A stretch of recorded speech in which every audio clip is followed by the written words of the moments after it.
Dr. Dudley?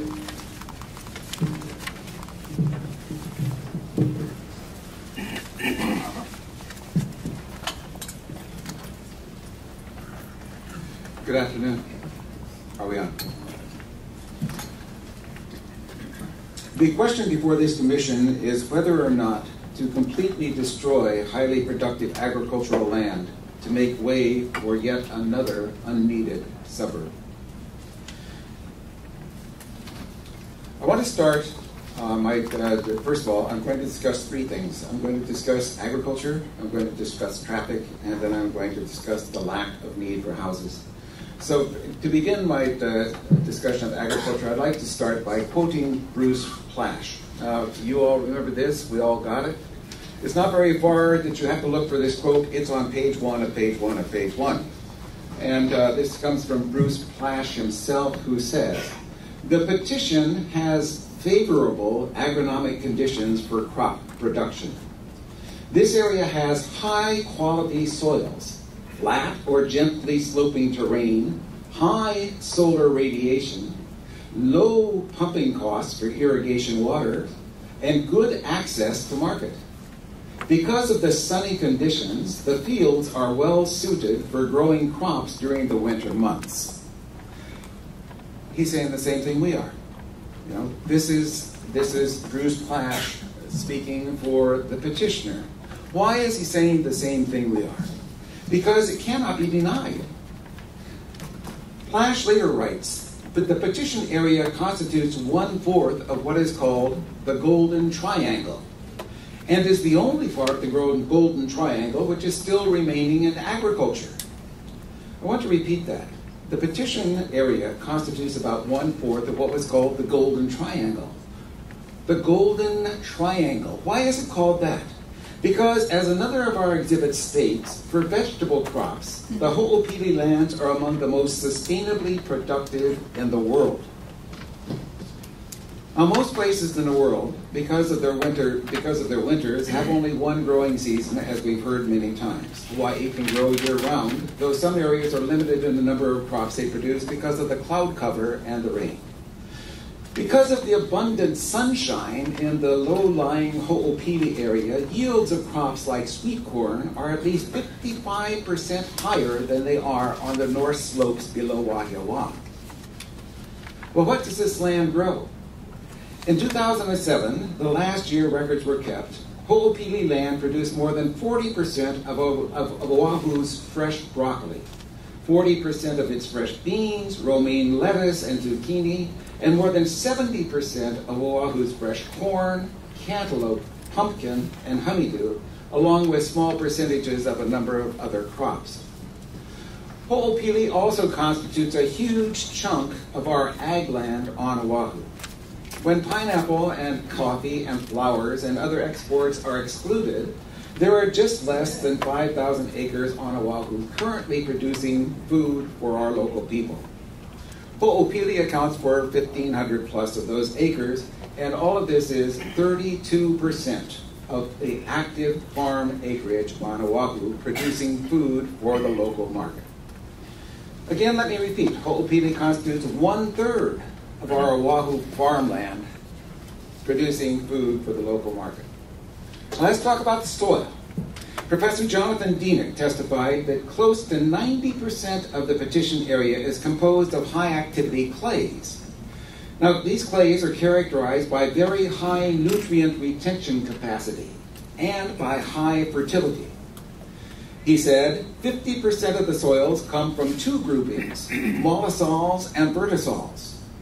He says, of the 12 soils of the planet, these two fall at the very top in terms of fertility and agricultural productivity. This is pretty precious farmland. And we all need to be aware of what is going to happen to this farmland. Because 1,000 of the acres are clay, and clay contracts and expands, and it cracks foundations, that 1,000 acres out of the 1,497 or whatever, that 1,000 acres, they're going to come in and clear off, dig up, take out 3 or 4 feet of that precious farmland and take it away and dump it places. And then they're going to bring in 3 or 4 feet of coral and replace it. And then they're going to bring in about a foot of topsoil and put it over top. A nice Oreo sandwich. Now that Oreo sandwich is going to destroy that property forever. As long as humankind lives on these islands and inhabits the earth will not be able to replenish itself. That's direct testimony from Dr. Dieter. That's pretty powerful stuff. Okay. Can we afford to let them do this? The answer is no. And why can't we? Because we import 90% of our food. We have less than a 2-week supply of food on the islands, and if the ships don't arrive, we don't eat. You know, it's a fact. We need to be aware of the many things that could cut off our food supply. A spike in oil prices the last time, what did it do? It caused the price of food to rise. It can rise so high we can't afford to import it anymore. A tsunami. A tsunami could come in and destroy our ports and our airports. They're in the low-lying areas. We couldn't get food. A pandemic could strike, and all of a sudden we'd close off the islands to protect our lives. You know, an earthquake in California could destroy the ports there and could destroy all the roads going to them, so that it would be months and months and months before we could get food again. A war could happen, and war could cut us off for years. These things may not happen soon, but your descendants will live here for centuries. Your descendants will live here for centuries, along with mine. We need to protect them. We need to look out for their survival. We cannot give up this land. So let's take a look at some better alternatives for the future. This fall semester, 2012, Ma'o Farms will initiate an agriculture program of studies at the new UH West Oahu campus. Where is UH West Oahu? Right across the road. Right across the road. As a matter of fact, the Loon Farms part of that land. Okay. All right, and they're going to graduate 75 students a year. Now, those graduates are going to need farmland, huh? And many witnesses have told us there is no farmland. There's no farmland available anywhere, they tell us. And so what are we going to do? Well, this Ho'opili land is the perfect solution. If you keep the land in ag, and if a Loon Farms slowly moves up to Galbraith Estate, like they said they're going to, over the years, that will slowly open up the land for these graduates and for the other people who are looking for farmland. With that, with both properties being farmed, we can double the production almost of the low-lying Ho'opili lands. And the timing couldn't be better. The lands would become available just as new pro-farm consciousness is sweeping across America and across Hawaii. We have seen such major changes in the last few years. You remember in 2009, when we began these hearings, I sat here alone, just one person standing up for the farms. In these last 3.5 years, we have seen a mushrooming, absolute mushrooming of public consciousness about fresh fruits and vegetables. People are concerned about nutrition. They want organically grown food. They feel strong about food security and the need to protect our farms. All of these concepts are new. Kanu, Hawaii has 30,000 people they communicate with, telling them to eat right and eat local. It's everywhere. Honolulu Weekly, each week, article after article. Civil Beat, Hawaii Reporter, the Star Advertiser has articles. Hawaii Public Radio, Olelo, all over Olelo. Talk radio. You know, people are talking food. They're talking save the farms. We have 50 farmers markets now in the last 3 years. 50 farmers markets. Now, people are really, really interested. Surveys say that people are willing to pay more for locally grown food. And they are right. The change has also affected the city council. Let's come down and talk about it, huh? With Ho'opili and Koa Ridge clearly in mind, and with full awareness that both Ho'opili and Koa Ridge were within the urban growth boundary and were designated by the city itself for development, the entire city council voted unanimously for Resolution 1223. I want to read just 2 sections out of here. Be it resolved by the council in the city and county of Honolulu that the city's agricultural liaison is urged to expedite the identification and mapping of important agricultural lands to ensure that all IAL maps support and protect farming by stabilizing the agricultural land base. All right, that was the initial statement.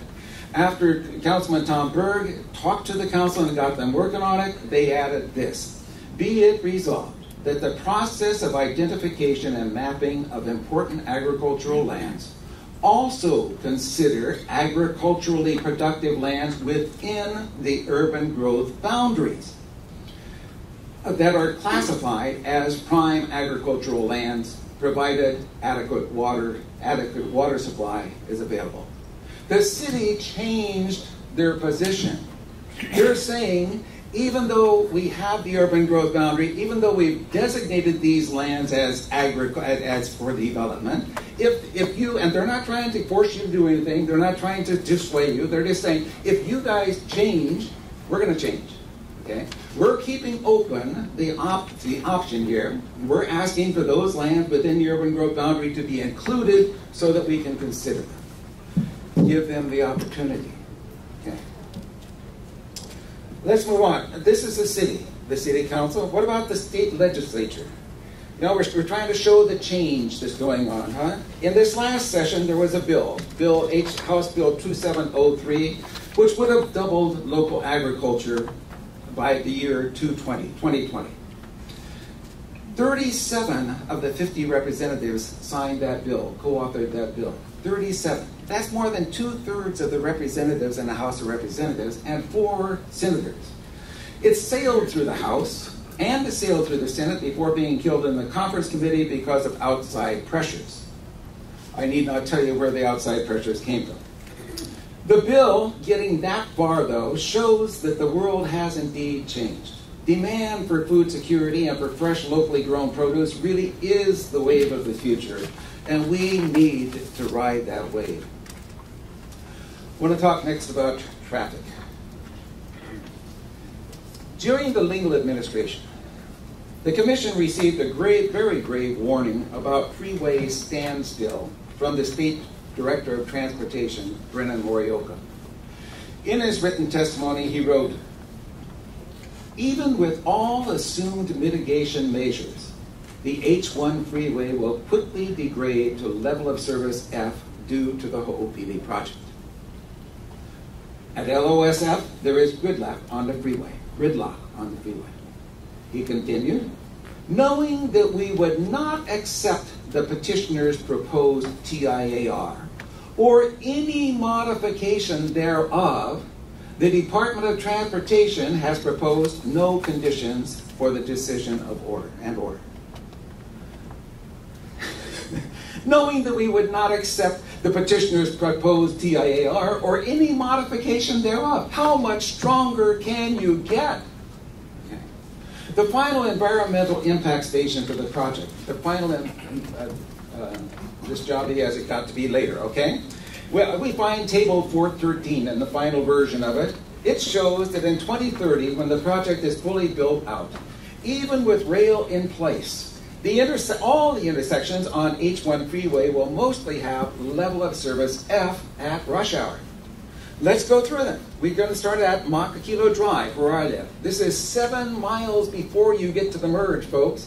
It's A right now. What is that? That's free-flowing traffic. That's going to be an E when you head out in the morning. First big road you come across to, it's Kunia Road. That's the first one they have in their thing. Okay, what's it going to be there? F, gridlock. We're going to go on down to Paiva Street, Waikele. What is it there? F. We're going to go down to the H1, H2 merge. What is it there? F. Okay, let's turn around the other way and come back home. And we know as you go out that way in the afternoon, what is it like? It's torture until you get to the H1, H2 merge. What are they going to have at the H1, H2 merge? F. What are they going to have at that Paiva Street there at that Waikele? Well, they have an extra lane there, so that's going to be D. But go a little bit farther, Kunia Road, what's it going to be? F. Now let's go all 7 miles out and get to Makakilo Drive. What is it going to be? F. This is with rail, and with the project. Folks, it's already been decided, you know. I mean, there's no changes on this. You can't say, oh, rail's going to make the difference. Rail's figured in. Okay, let's talk about morning traffic. To solve the problem, the petitioner has come up with a preposterous plan. of narrowing the existing lane so that they can strike in another lane, a lane that will end before the H1, H2 merge, which, as you know, can't be widened. Okay, so Professor Panos Prevodoros testified, the H1, H2 merge is a 3-lane choker. You remember that word? A choke point on the freeway. He testified, it doesn't matter if you add 10 lanes upstream. If they all come down to 3 lanes at the H1, H2 merge, it doesn't take a civil engineer to tell you it's a choker. And his famous words, a choker is a choker is a choker. Okay. Adding another lane that ends at the H1, H2 merge can only make a far, far worse jam at the merge and for the 7 miles upstream. I want to impress upon you that every single person who now lives in Makakilo, and every person who lives in Kapolei, and every single person who lives up the Waianae coast, and every single person who lives in Ewa Beach, and every single person who lives in Ewa, we're all going to be behind these guys. 12,000 cars on the freeway. We already have the worst traffic in the United States. We know we've got 34,805 houses zoned in our area, another 12,000 up in Waiawa, another 3,500 in Royal Kunia and Waikele, and Launani Valley. That's another 50,305 homes are already zoned. And we added 5,000 more yesterday. Okay, so what are we at? We're at 55,000 cars more going to be on the freeway. You know, just with what we've got. You've got to protect us. You really, honest to God, have got to protect us. Let's go back and talk about houses. Let's see if we can put this stuff together. I've got page 1. We find page 2, we're working there. What I wanted to go to with houses is just simply Bob Stanfield's testimony. Bob Stanfield came and he talked and he testified for the city. And he's a bureaucrat and he has to testify for the city. But he gave us 2 things, you know. In 2009 he gave us 1, and he gave us an identical copy in 2011. And this is the written testimony of Bob Stanfield. And Bob Stanfield says here in his very first paragraph, he says, the demand for new houses on Oahu in any given year will depend on the state of Oahu's economy. But our long-range projection is that the demand through 2035 for homes in central Oahu and Ewa will average 1,800 units a year. Again, between now and 2035, 1,800 units. Let's go back to 2009 and say how many years is there between 2009 and 2035? We come up with 26 years. And let's times that by the 1,800 units. How many houses do we need? 46,800. But didn't we just hear, and haven't we just added 5,000 more yesterday, and don't we now have more than 55,000 houses already approved by this group? You know, 55,000 houses already going. And do we really need another 12,000 here?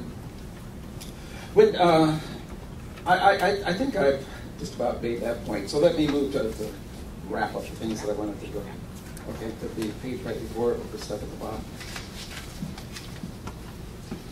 It's about the other things I wanted to mention. Okay. Good. I want to say just a couple of things about this property in addition. One is that, you know, this was supposed to be the last piece of green spot. We've had Governor Waihee come and tell you about his experiences with people at Campbell Estate in the early days when they started talking about the second city. We've had Tom Kaufman come and tell you about his experience in the early days when they were working on the second city. And the idea was, you know, they were going to start down at the ocean with as you get farther away from the mountains, the land gets thinner and thinner. And so they were going to start with the scrub land. And then they were going to move back up and do the somewhat more good lands. And then the somewhat more good lands. But they were always going to keep this land separate. You know, this was always not going to be used. This was going to be the special land. And I want to tell you that it's important for tourism. Now, we know that these guys are out of work. And the thing is, though, that houses aren't going to help them. I mean, we've got 34,000 houses out in our area alone already zoned. If those haven't brought jobs, adding 12,000 to it isn't going to make jobs. You know, it's the economy. It's not jobs. It's not houses, lack of houses. We don't need houses. What is this going to do to tourism? You know, this tourism is the thing that's right now driving our recovery. This is the healthy thing in Hawaii. And we need to think about the tourists. Tourists don't come here to see houses, folks. They don't come here to get to Waipahu and they get out to the wide open expanse and they want to see 12,000 houses down below the freeway and a great big wall going along that reminds them of San Fernando Valley. You know, they want to see beauty. We've got to consider what we're doing here. Somebody this morning was again talking about a lady about killing the golden goose. We really, really have to be careful. Tourism is so important. And what it's about is beauty and wide open spaces and Hawaii as the Hawaii they expected to come and see. And are we really, honest to God, going to destroy that? I beg you not to. Thank you very much. Thank you. Done?